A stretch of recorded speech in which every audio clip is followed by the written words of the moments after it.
দেখো বন্ধুরা কি সুন্দর একটা রেসিপি করেছি। ঠান্ডা ঠান্ডা কুল কুল খেতে লাগে, বিউটিফুল।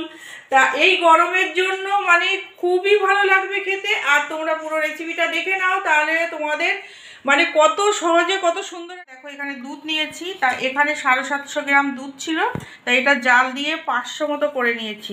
আর এই দুধটা জাল দেওয়ার পরে কিন্তু আমি এটা ঠান্ডা করে নিয়েছি, একদম ঠান্ডা করে নিয়েছি।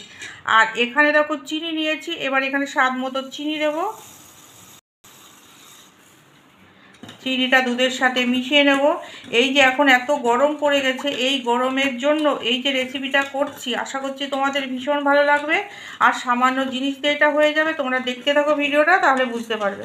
এবার এখানে আগার আগার পাউডার নিয়েছি, তাই এখানে দেখো এখানে এই চামচটা তো বড়, তাই এই 1 চামচ নিয়ে নিলাম। দেখো এটা ভালো করে মিশিয়ে নেব। এটা এরকম ঠান্ডা জল দুধেই মিশিয়ে নিতে হবে, কারণ গরম দুধে এটা একদম মিশালে ভালো হবে না। আমরা সব উপকরণ মিশে গেছে সুন্দরভাবে, তাই এবার চলো রান্নাঘরে যাই।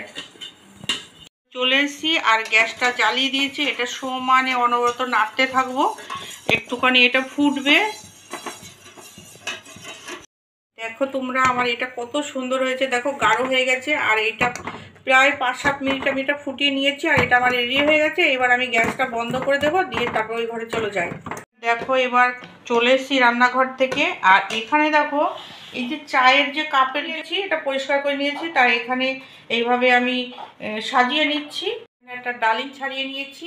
এইবার যে কাপগুলো আছে এর মধ্যে একটুখানি ডালিম দিয়ে দেবো।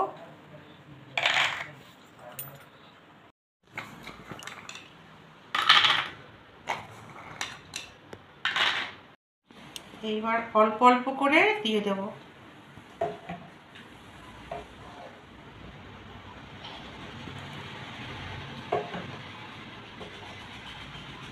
কি সুন্দর লাগছে দেখতে।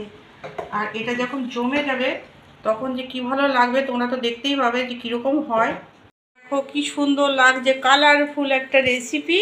তা এটার জন্য অপেক্ষা করতে হবে আরও, মানে সবশেষে কীরকম হয় সেই জন্য। তাই এটাকে আমি জমতে দেবো। এটা 2-3 ঘন্টা একটুখানি নর্মাল ফ্রিজে রেখে দেবো। আর একটা কথা বলি, যাদের বাড়িতে ফ্রিজ নেই, তোমাদের যদি এই রেসিপিটা ভালো লাগে, তাহলে তোমরা ঠান্ডা জায়গায় একটু বেশি সময় ধরে রেখো, 4 ঘন্টা মতো রেখো, তাহলেই এটা জমে যাবে। তাহলে এটা ঠান্ডা হওয়ার পরে আবার তোমাদের দেখাচ্ছি। তা দেখো ফ্রিজে দেওয়ার আগে এখানে একটুখানি জমাট ভাব এসে গেছে, তাই এখানে এই যে আইসক্রিমের কয়েকটা কাঠি ছিল, তাই একটুখানি দিয়ে দিলাম, সেটাও দেখে। দেখো বন্ধুরা শেষমেশ আমার এই দেখো ঠান্ডা ঠান্ডা কুলকুল রেডি হয়ে গেছে। কি সুন্দর লাগছে না, কালারফুল।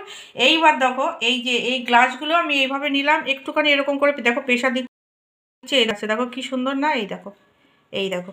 তা এইভাবে এরকম করে একটুখানি করে নেব, তাহলে একটুখানি খুলে খুলে যাবে। এই দেখো সাইড থেকে খুলে আসছে। দেখো এখানে একটা কালো প্লেট নিয়েছি, এখানে এইভাবে দিলাম। দেখো একটুখানি ভালো করে দেখাচ্ছি তোমাদের।